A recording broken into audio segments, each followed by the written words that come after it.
Welcome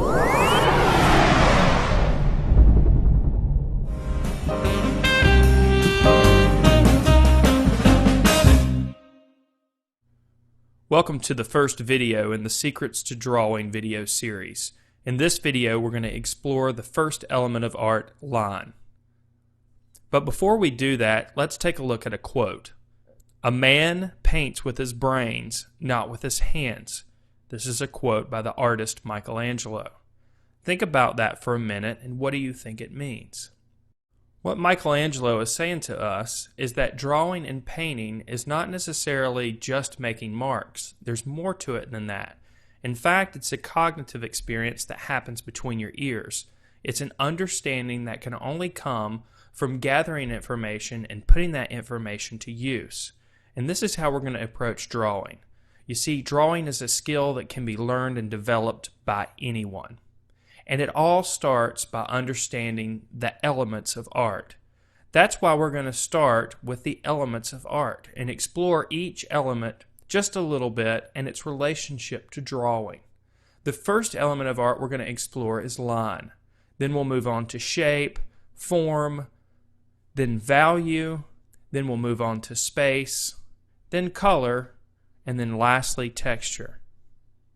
It's important to understand the elements of art, and it's a good idea to approach drawing like baking a cake. If you've ever baked a cake before, then you know you have a list of things that you put into the cake, and these things are called the ingredients. You see, the elements of art are like the ingredients. If we have good quality ingredients, we're going to have a great cake. Well, the same thing is true to drawing. If we understand the elements of art and treat them like the ingredients in our drawings, then our drawings are going to be successful. So let's start looking at the elements of art. And the first element of art that we're going to talk about is line. Now, what exactly is line? Well, in terms of art, line is a moving dot. You see, if you take a dot and you move it, you're creating a line. It's really that simple. Line is the most fundamental element of art. This is why we start with line. And a lot of people think that line is the only way to draw, but you'll see that's not necessarily the case. But let's take a look at line. So if I take a dot and I put it on the paper and I move it, I've created a line. Obviously, you can create a variety of different types of lines. I can put more pressure on my pencil and make a dark line, or less pressure and make a light line. Of course, I can make a wavy line, I can make a spiral line, I can make a line that looks like it's far away and it comes closer by putting more pressure on it. So I would encourage you here at the beginning is just to create a variety of different lines. In fact, try holding your pencil a different way and see what happens to the lines that you make when you hold your pencil in a different way. We're going to be creating all kinds of marks when we're creating drawings. So it's important to understand the medium that you're using. Right now we're using graphite and we're using a pencil. So use the pencil to the maximum potential and try to make as many different marks as you possibly can with that pencil. Now let's talk about specific types of lines. The first type of lines are contour lines. Contour lines are outlines. They can indicate where one object ends and another begins. This is probably the most basic way that we think of line. If I take a drawing of an apple here, just using lines, the outlines that I create are the contour lines. They show us basically where the apple is, where the apple ends, and where the background or other objects begin. Again, these are called contour lines. Now, a lot of people mistakenly believe that whatever material you're using is the only thickness of line that you can create, and that's not true. You see, line quality is the thickness or thinness of a line. It can be used to indicate shadow and create the illusion of form in a drawing just by using a line. So it's really important to use a variety of thickness or thinnesses of line in your drawings. Let's look at this apple, for example. I have a light source coming from the upper left-hand corner. I'm going back now in this drawing and I'm enhancing the line quality. Wherever my apple gets thicker, I'm making the line just a bit thicker. Wherever there might be shadow, whether it's cast shadow or core shadow on the apple, I'm making that line a little bit thicker. You can see where I'm making the line thicker. By doing this, I'm making the drawing more interesting, and I'm also creating the illusion of form and shadow only with line. Now, a blind contour line drawing is an exercise, and this is an exercise that I want you to do and practice with. A blind contour line drawing is created with one continuous line without looking at your paper. In fact, you are looking at the object 100% of the time. It's a great exercise to help you get in the mode of observation. Here's an example. I have a little salt shaker here. And what I'm going to do is I'm going to look at this salt shaker, and I'm going to try to move my eye at the same speed that I'm using my pencil over the surface of the paper. I'm not going to look at the paper at all. I'm going to really resist looking at the paper and only look at the object. And again, I'm going to move my hand at the same speed that I'm moving my eye over the surface. By doing this, I'm looking at the object 100% of the time, and I'm learning to observe the object. You see, drawing is really about observation. If you understand how to look, then you'll understand how to draw. Remember that quote by Michelangelo. This is where we begin that cognitive process of drawing, understanding what we see and putting that information on our paper. That's really what drawing is about. Doing a blind contour line drawing like the one you see here will help us get into that mode. It'll help us learn to observe. Now, if you do it correctly, it'll look almost nothing like your object. In fact, it'll look like you did a drawing in an earthquake. But that's okay. Remember, it's an exercise. You see, drawing is at least 50% observation. In fact, in the blind contour line drawing, we spent 100% of our time looking at the object. Now, just imagine if we spent half of our time really observing the object and the other half of the time drawing. This is how you should approach drawing. So many people don't look at objects when they draw, and that's a mistake. Now I'm going to revisit the salt shaker, except this time I'm going to look at the object 50% of the time and make marks on my surface the other 50% of the time. Now, what I mean by that is not just stare at the object for about 3 minutes and then take the next 3 minutes to try to remember everything that I've seen and make those marks on the surface. That would be crazy. Instead, I'm going to look at the object, gather information, small bits of information, and then put that information on my paper. In fact, all the answers that I need are on that object.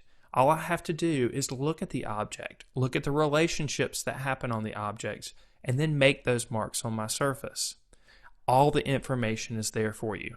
All you have to do is look for it and find it. Now that I've got my contour line drawing completed, I'm going to go back and I'm going to enhance the line quality. Remember, line quality is the thickness or thinness of the line. So I'm going to look at the object and decide where the object gets thicker and where it gets thinner. I may choose to make the line thicker where the object gets thicker. Another way that I'll evaluate where to add more thick lines and enhance my line quality is where there might be shadow, whether that's cast shadow or core shadow on the object. Wherever there is shadow on the object, I might make that line a little bit thicker to create that illusion of shadow.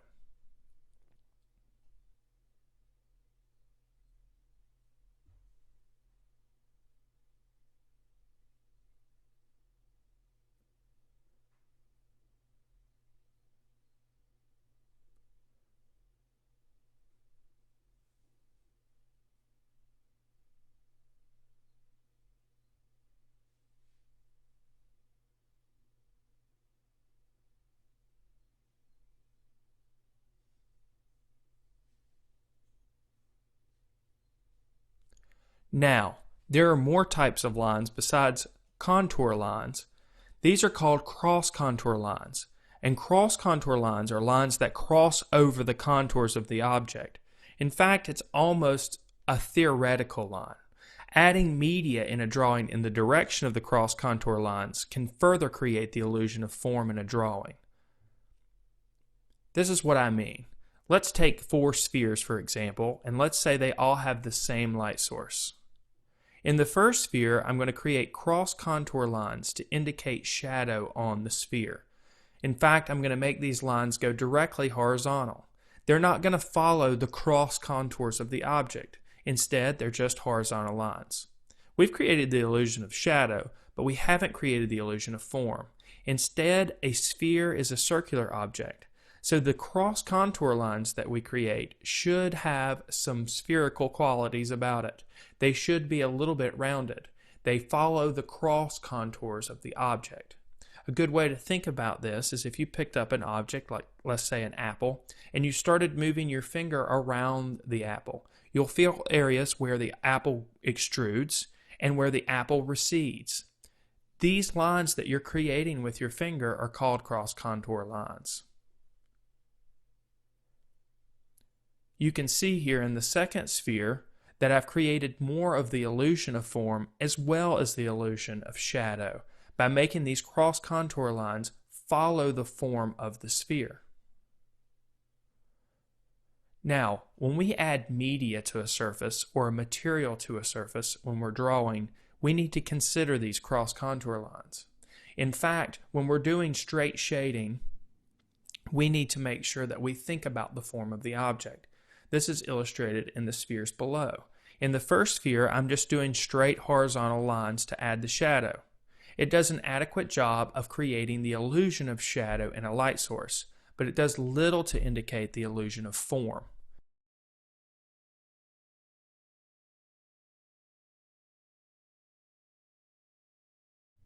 If, however, we follow the cross contours of the object when we add our value in shadowing, we can go further in creating the illusion of form. Remember, drawing is the creation of an illusion. We're creating the illusion of a three-dimensional object on a two-dimensional surface. So we need to use everything in our power to create that illusion. Using cross contour lines will go a long way in creating that illusion of form for you. Now in this example, I'm using graphite and a pencil, but this is true in any other medium. In fact, it works in painting as well. Cross contour lines are very important in creating the illusion that you are desiring. Yet so many people don't even know about them. But you do now. So make sure that you use cross contour lines when you're adding any type of value or any type of shadowing or media to your surface. So what exactly did we learn today? Well, first we learned that line, in terms of art, is a moving dot. Secondly, we learned that contour lines are outlines. They can indicate where one object ends and another object begins. We also learned that line quality is the thickness or thinness of a line. It can be used to indicate shadow and create the illusion of form in a drawing. We also learned that a blind contour line drawing is an exercise and is created with one continuous line without looking at the paper. In fact, you're looking at the object 100% of the time. Do this to get better at observation. We learned that drawing is at least 50% observation. So observation is very important in being able to draw well. And lastly, we learned that cross contour lines are lines that cross over the contours of an object. When we add a medium in a drawing in the direction of the cross contour lines, we can further create the illusion of form in a drawing. In the next video, we're going to take a look at shape, the next element of art, and we're going to learn how we can put shapes together to draw anything we desire.